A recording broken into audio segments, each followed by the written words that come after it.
दोस्तों नमस्कार। मैं डॉक्टर रोहिताश कुमावत आज आपको आधुनिक भारत के चिंतक, समाज सुधारक, धर्म सुधारक, विद्वान और मार्गदर्शक तथा सभी के लिए प्रेरणा के स्रोत स्वामी दयानंद सरस्वती की मृत्यु के बारे में कुछ रोचक तथ्य बताना चाहूंगा। स्वामी दयानंद सरस्वती जाति प्रथा, बाल विवाह, सती प्रथा, बहु विवाह, सामाजिक विभेदता, मूर्ति पूजा के घोर विरोधी थे। उन्होंने महिलाओं की शिक्षा के लिए अथक प्रयास किए और महिलाओं के सम्मान और महिला और पुरुष में समानता के वो पक्षधर थे। हिंदू समाज में उस समय अत्यंत प्रचलित कूपमंडूप कुप्रथाएं घर कर गई थी, जिनका उन्होंने विरोध किया। लेकिन तथाकथित समाज के ठेकेदारों ने सदैव दयानंद सरस्वती का पुरजोर विरोध किया, लेकिन दयानंद सरस्वती कभी भी न रुके न ही झुके। यही कारण रहा कि स्वामी दयानंद सरस्वती को 17 बार जहर देकर मारने की कोशिश की गई और अंततया उन्हें एक नर्तकी के द्वारा दूध में पिसा हुआ कांच देने के कारण उनकी मृत्यु हुई। यह घटना है 1883 की। एक्चुअल में जो दयानंद सरस्वती थे वो जोधपुर महाराजा जसवंत सिंह द्वितीय के मित्र थे। जसवंत सिंह द्वितीय ने उन्हें अपने दरबार में विश्राम करने के लिए, मिलने के लिए, कुछ समय प्रवास के लिए उन्हें बुलाया।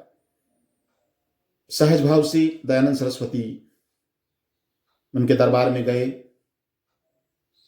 कुछ दिन रहे और जब उन्होंने देखा कि महाराजा जसवंत सिंह जोधपुर नरेश एक नर्तकी की पर बहुत अधिक आसक्त हैं,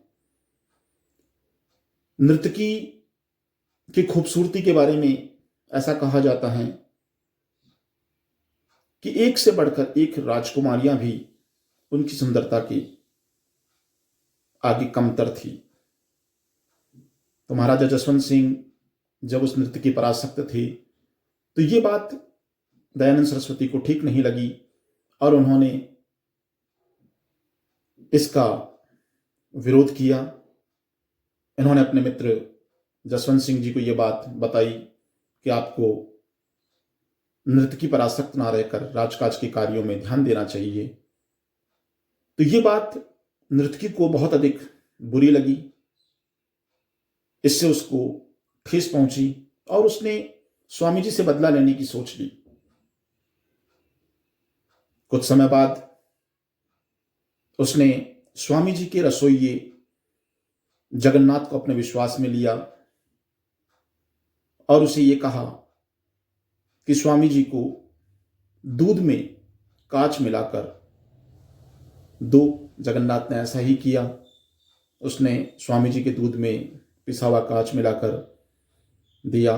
बाद में नर्तकी ने जगन्नाथ को पुरस्कार स्वरूप कुछ पैसे भी दिए। इसके कारण कुछ समय बाद ही स्वामी जी के शरीर में बड़े बड़े घाव हो गए और अंततया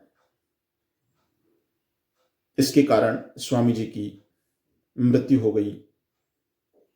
एक्चुअल में स्वामी जी की जहां मृत्यु हुई थी वो स्थान भिनाई कोठी जो अजमेर से 54 किलोमीटर दूर दक्षिण में स्थित हैं और स्वामी जी की इच्छा अनुसार उनकी राख को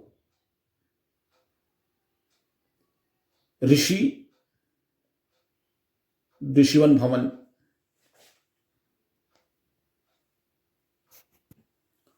यानी स्वामी जी की अंतिम संस्कार की जो राख थी उस राख को स्वामी जी की इच्छा अनुसार अजमेर के ऋषि उद्यान में बिखेर दिया गया। वास्तव में स्वामी जी महान थे। उन्होंने वेदों को जीवन का आधार बताया, जो वास्तव में आज भी सटीक हैं। उन्होंने कहा था, वेदों की ओर लौटो, वेद ही अच्छे, सच्चे और श्रेष्ठतम जीवन जीने के आधार हैं।